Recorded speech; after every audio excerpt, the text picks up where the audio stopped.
Hello everyone, welcome back to my YouTube channel Datamart। আশা করি সবাই ভালো আছেন। আজকের ভিডিওতে আমি ডেটা সায়েন্স নিয়ে আলোচনা করব। ডেটা সায়েন্সের সুন্দর একটি ইন্ট্রোডাকশন দেওয়ার চেষ্টা করব। এই ভিডিওটা মেইনলি দুই ধরনের গ্রুপকে টার্গেট করে বানানো হয়েছে। প্রথম গ্রুপ যারা ডেটা সায়েন্স নিয়ে অলরেডি ইন্টারেস্টেড এবং ডেটা সায়েন্স শিখতে চান, ডেটা সায়েন্স রিলেটেড ক্যারিয়ার গড়তে চান, এবং দ্বিতীয় গ্রুপ যারা একটি সিকিউর, ফাস্ট গ্রোয়িং, ডিমান্ডিং এবং এক্সপেরিমেন্টাল ক্যারিয়ার চান। তবে প্রথমেই বলে রাখি যে অনেকের মনে অনেক কনফিউশন থাকে যে আমি কম্পিউটার সায়েন্সের ব্যাকগ্রাউন্ড থেকে আসিনি, বা আমি স্ট্যাটিস্টিক্সের ব্যাকগ্রাউন্ড থেকে আসিনি, বা আমার প্রোগ্রামিং কোনো নলেজ নাই। তো আমি ডেটা সায়েন্টিস্ট হতে পারবো কিনা, বা ডেটা সায়েন্সের যে ফিল্ডগুলো আছে এইগুলোতে জব করতে পারবো কিনা। তো believe me, it doesn't matter যে আপনি কোন ব্যাকগ্রাউন্ড থেকে এসেছেন। শুধুমাত্র ম্যাটার করে আপনার ডেডিকেশন। তো চলুন দেরি না করে ভিডিওটা শুরু করা যাক। আমরা নতুন কিছু শুরু করার আগে কিছু কমন কোশ্চেন মাথায় ঘুরপাক খাই। এই জিনিসটার পপুলারিটি কেমন, ফিউচার এবং ডিমান্ড কেমন, বা আর্নিং কেমন। তো আমি এই প্রত্যেকটা বিষয়ই এই ভিডিওতে আলোচনা করব। ডেটা সায়েন্স নিয়ে আলোচনা করার আগে সর্বপ্রথম যেটা মাথায় আসে সেটা হচ্ছে ডেটা, কারণ ডেটা সায়েন্সটাই হচ্ছে ডেটার বিজ্ঞান। সো চলুন দেখে আসি ডেটা আসলে কি।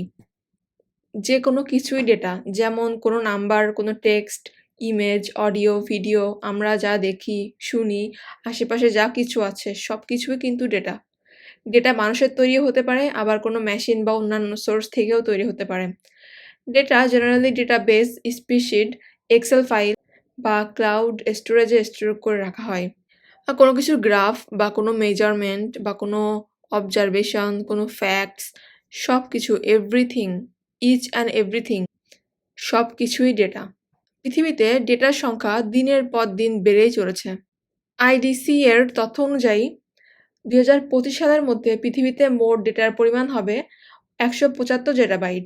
যদিও এই এস্টিমেশনটা কোভিড-19 প্যান্ডামিকের আগে করা হয়েছিল। কোভিডের সময় থেকে যে হারে অনলাইন শপিং, রিমোট ওয়ার্ক বা জুম বা গুগল মিট এইসবের ব্যবহার বেড়েই চলেছে, এছাড়াও অনলাইন কোর্স, এসবের ব্যবহার দিন দিন এতই বেড়ে চলেছে যে 2025 সালের মধ্যে ডেটার পরিমাণ 175 জেটাবাইট থেকেও আরও বেশি হবে বলে মনে করা হচ্ছে।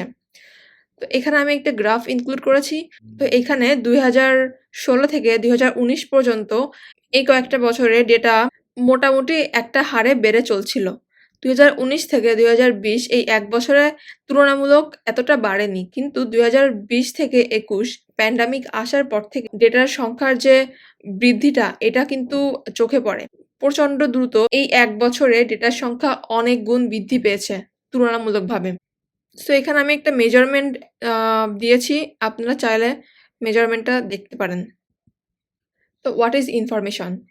ইনফরমেশন হলো এমন ডেটা যেগুলো অর্গানাইজড, স্ট্রাকচার্ড এবং প্রসেসড করা, যার মিনিং আছে।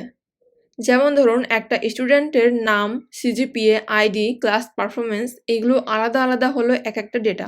এগুলোর কিন্তু তেমন সেভাবে কোনো মিনিং নাই, কিন্তু এই ডেটা থেকে যে কনক্লুশনে আসা যায়, যেমন স্টুডেন্টটি ব্যাড অর গুড, এটা হলো ইনফরমেশন। ইনফরমেশন হইতে হলে অবশ্যই তার কোনো না কোনো মিনিং থাকতে হবে। ডেটাবেজ, ডেটাবেজ হচ্ছে অর্গানাইজড ওয়েতে ডেটা স্টোর করার জন্য একটি সিস্টেম, যেখান থেকে সহজেই ডেটা অ্যাক্সেস করা যাবে, ম্যানেজ করা যাবে, আপডেট করা যাবে। ডেটাবেজে জেনারেলি টেবিল আকারে ডেটা স্টোর করে রাখা হয়। বিভিন্ন ধরনের ডেটাবেজ ম্যানেজমেন্ট সিস্টেম রয়েছে, যেমন এসকিউএল, মাইএসকিউএল, ওরাকল, যেখানে খুব সহজভাবেই ডেটা ম্যানেজ, আপডেট বা অ্যাক্সেস করা যায়। সো ভিডিওর মেইন টপিকে চলে আসা যাক, what is data science? Data science হলো ডেটা ইউজ করে যতটা সম্ভব আপনার কোম্পানির প্রচার প্রসার ঘটানো, পজিটিভ ইম্প্যাক্ট তৈরি করা এবং আপনার কোম্পানির প্রবলেমগুলো সলভ করা। ডেটা সায়েন্স জেনারেলি ব্যবহার করা হয় কোনো ডিসিশন নেওয়ার জন্য, কোনো প্রেডিকশন করার জন্য, বা ডেটার মধ্যে কোনো প্যাটার্ন খুঁজে বের করার জন্য। এবং এই প্রবলেমগুলো সলভ করার জন্য বা প্রেডিকশন করার জন্য বা ডিসিশন নেওয়ার জন্য আপনার কোড লেখার প্রয়োজন পড়ে, ডেটা ভিজুয়ালাইজেশনের প্রয়োজন পড়ে, বা কখনো কখনো মেশিন লার্নিং, ডিপ লার্নিং এবং স্ট্যাটিস্টিক্যাল অ্যানালিসিসের প্রয়োজন পড়ে। Theoretically data science computer science, mathematics, statistics, business domain knowledge এগুলোর সমন্বয়ে গঠিত। এই ৪ টা আলাদা, আলাদা সেক্টর হলেও ২০০১ সালে উইলিয়াম এস ক্লিভল্যান্ড এগুলোকে সমন্বয় করে হাইব্রিড একটি সেক্টর তৈরি করেন। এটাই হলো ডেটা সায়েন্স, যা বিজনেস প্রবলেম সলভ করার জন্য একটি রিভলিউশন তৈরি করেছে। একটি রিয়েল লাইফ এক্সাম্পল দেওয়া যায়। ধরুন আপনি অনলাইন থেকে ফার্নিচার কেনার প্ল্যান করেছেন। তো এখন আপনার অনেকগুলো ক্রাইটেরিয়ার উপর ভিত্তি করে কিন্তু আপনি সেই ফার্নিচারগুলো কিনবেন। কোন ওয়েবসাইট ফার্নিচার বিক্রি করে বা সেই ওয়েবসাইটের রেটিং কেমন, বা আপনার ওই ফার্নিচারের উপর কোনো ডিসকাউন্ট আছে কিনা, এবং মোস্ট ইম্পর্ট্যান্টলি আপনার ওই ফার্নিচার বা প্রোডাক্টের রেটিং কেমন। সো এইগুলোর উপর বেস করে আপনি কিন্তু ফার্নিচারটা কিনবেন। সো আপনি কনসাসলি সাবকনসিয়াসলি কিন্তু ডেটা সায়েন্সের ব্যবহার করছেন এখানে। এছাড়া গুগল ম্যাপে অনেক সময় দেখা যায় যে আপনি কোনো একটা নির্দিষ্ট জায়গার সার্চ দিলে আপ তখন কিন্তু আপনাকে বেস্ট রুট বা কত সময় লাগবে এগুলো অনেক কিছুই দেখায়। এগুলো জেনারেলি রাস্তার ট্রাফিক কেমন আছে বা ডিসট্যান্স কেমন এগুলোর উপর মেজার করেই কিন্তু আপনাকে গুগল ম্যাপ ওই রেজাল্টগুলো দেখাচ্ছে। তো এখানে ডেটা সায়েন্সের ব্যবহারই হচ্ছে। এখানে আমি কিছু এক্সাম্পল অ্যাড করেছি। ফেক নিউজ ডিটেকশন বা mail spam or not, recommender system, breast cancer classifying. Self driving কারের কথা সবাই শুনে থাকবেন। তো গাড়ি চলার সময় গাড়ির নিজেকে অনেক ধরনের ডিসিশন নিতে হয়, যে একজন মানুষ হয়ে গাড়ি চালানোর সময় আপনি নিতেন। কোথায় থামতে হবে, কোথায় জোরে চলতে হবে, কোথায় আস্তে চলতে হবে, ডানে বা বামে অ্যান্ড সো অন। এই ধরনের সিদ্ধান্তগুলি ডেটা সায়েন্সের কিন্তু একটি পার্ট। আর ডেটা অ্যানালিসিস করার মাধ্যমেই কিন্তু গাড়িটি সিদ্ধান্ত নেবে যে এই মুহূর্তে তার কী করা উচিত। সেটি আপনাকে অনায়াসে আপনার ডেস্টিনেশনে পৌঁছে দিতে পারবে। আপনার কন্টিনিউয়াসলি গাড়ির স্টিয়ারিং ধরে বসে থাকা লাগবে না। আজকাল সোশ্যাল মিডিয়াতে ফেক নিউজের খুব আধিক্য দেখা যায়। এগুলো জেনারেলি মানুষকে মিসলিড করার জন্য, মানুষের ভিতরে অস্থিরতা তৈরি করার জন্য, উত্তেজনা তৈরি করার জন্য বিভিন্ন রকম আনট্রাস্টেড ওয়েবসাইট থেকে মানুষের মধ্যে নিউজগুলো ছড়িয়ে দেওয়া হয়ে থাকে। তো কোনটা ফেক নিউজ, কোনটা আসল বা কোনটা ফেক নিউজ না, সেগুলো জেনারেলি বিভিন্ন ধরনের টেক্সট অ্যানালিসিসের মাধ্যমে ডিটেক্ট করা হয়ে থাকে। এছাড়া রিকমেন্ডার সিস্টেম, আপনি যখন ফেসবুক বা নেটফ্লিক্স বা ইউটিউবে ঢুকবেন তখন দেখবেন যে অটোমেটিক্যালি আপনার কিছু সাজেশনস আসছে। সাজেস্টেড মুভি দেখবেন, ভিডিও দেখবেন বা ফেসবুকে অ্যাডভার্টাইজ দেখবেন বা পেজ দেখবেন। এইগুলো জেনারেলি আপনি প্রিভিয়াসলি যে ভিডিওগুলো দেখেছেন বা যে মুভিগুলো আপনি দেখেছেন সেগুলোর উপর নির্ভর করেই কিন্তু আপনাকে এই রিকমেন্ডেশনগুলো দেওয়া হবে। ফেসবুক বা ইউটিউব বা নেটফ্লিক্স এগুলো আপনার ডেটা অ্যানালিসিস করার মাধ্যমেই কিন্তু আপনাকে এই রিকমেন্ডগুলো করে থাকবে। হাউস প্রাইস প্রেডিকশনের ক্ষেত্রে কি হয়? আপনার কাছে মনে করেন একটি ডেটা সেট আছে যে নাম্বার অফ বেডরুমস বা বাড়িটি কত বছরের পুরনো বা কয়টি বাথরুম আছে বা জায়গার পরিমাণ কত, এগুলোর উপর ভিত্তি করে আপনার এই বাড়িটার প্রাইস এমন। এটার একটা ডেটা আছে আপনার কাছে। তো এইগুলা অ্যানালিসিস করার মাধ্যমেই যখন নতুন কোনো ডেটা আসবে তখন অনায়াসে কিন্তু আপনি প্রেডিক্ট করতে পারবেন যে এটার প্রাইস কত। এগুলো জেনারেলি মেশিন লার্নিং এর মাধ্যমেই করা হয়ে থাকে। যেমন mail, spam or not, blood test results.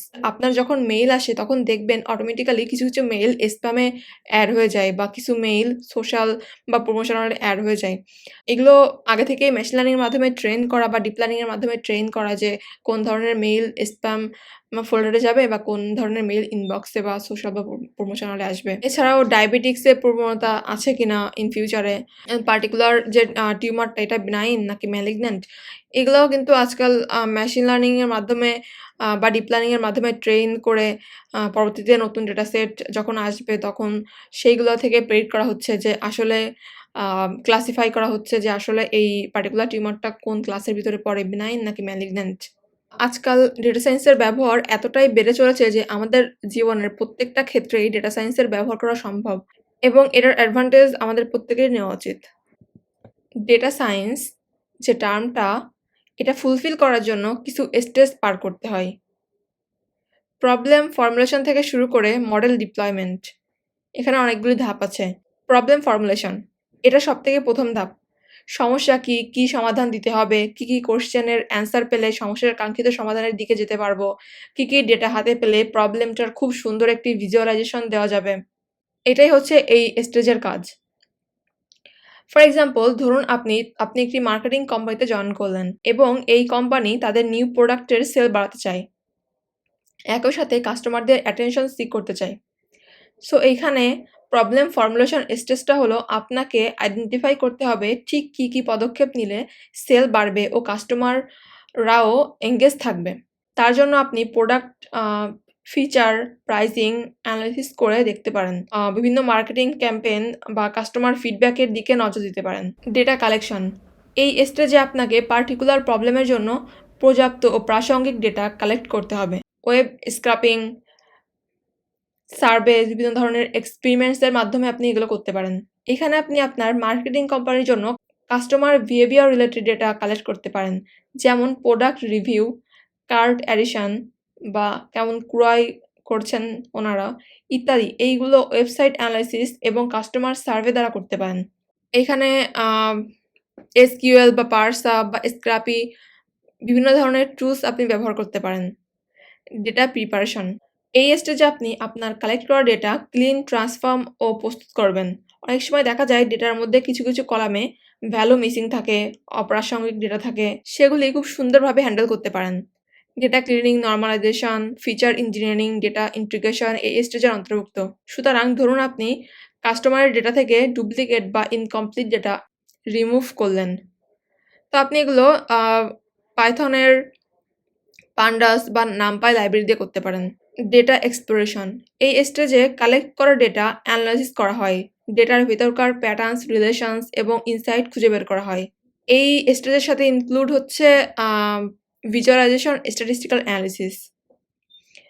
সুতরাং আপনি আপনার প্রিপেয়ার করা ডেটা অ্যানালিসিস করলেন যে এমন কি ফ্যাক্টর আছে যা সেলস এবং কাস্টমার এঙ্গেজমেন্টের সাথে খুবই স্ট্রংলি রিলেটেড, যেমন হতে পারে প্রোডাক্ট ফিচার, প্রাইস বা কাস্টমারের সংখ্যা।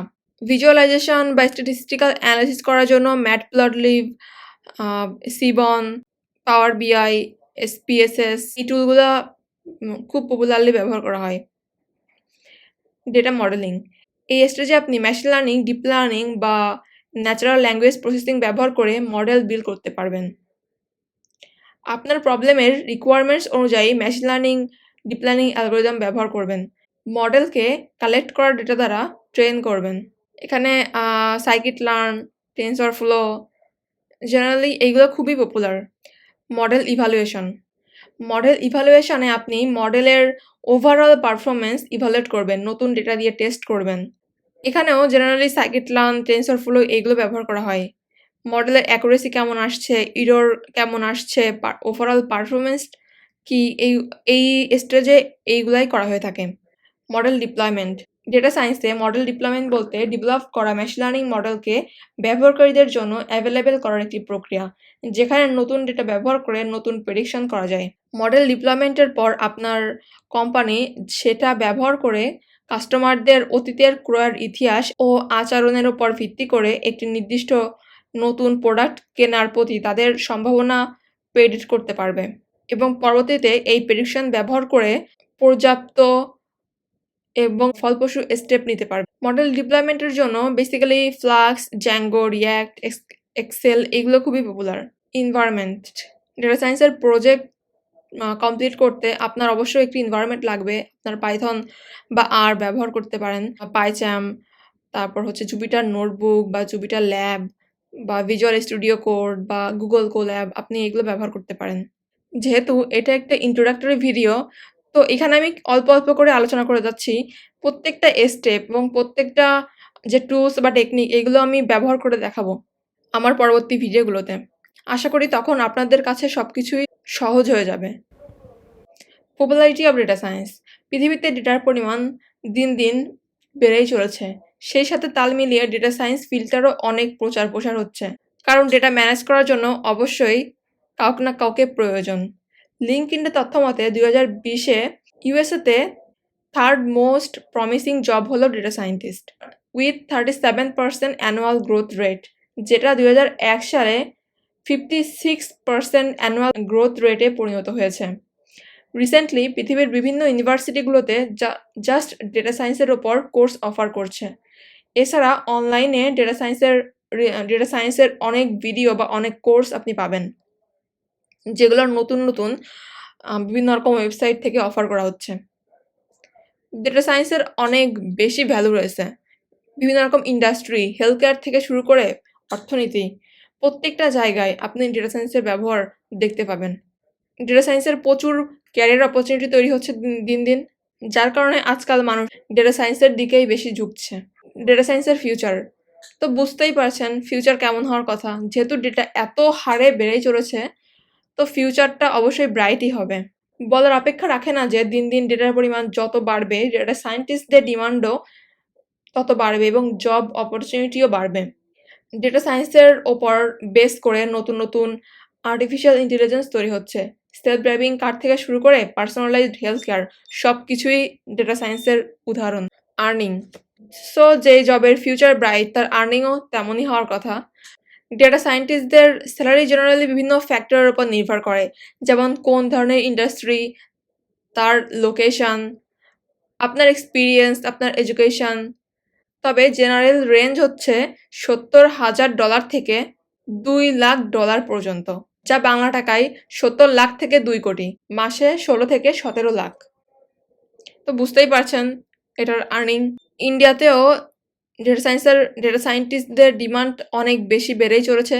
তবে বাংলাদেশে তেমন অপরচুনিটি তৈরি না হলেও আস্তে আস্তে অপরচুনিটি বাড়ছে। যদিও ইন্ডিয়া থেকে এবং পৃথিবীর অন্যান্য দেশ থেকে একটু পিছিয়ে আছে, তারপরেও বাংলাদেশে ডেটা সায়েন্টিস্টদের salary more or less 1 lakh. এতক্ষণ আমার সাথে থাকার জন্য অনেক ধন্যবাদ। তো ভিডিওটা যদি ভালো লেগে থাকে তাহলে অবশ্যই লাইক, কমেন্ট, শেয়ার এবং সাবস্ক্রাইব করে আমার পাশে থাকবেন, যাতে আমি ডেটা সায়েন্স রিলেটেড ভিডিও বানানোর জন্য আরও উৎসাহিত হতে পারি। সবার শুভকামনা করে ভিডিওটা আমি এখানেই শেষ করছি।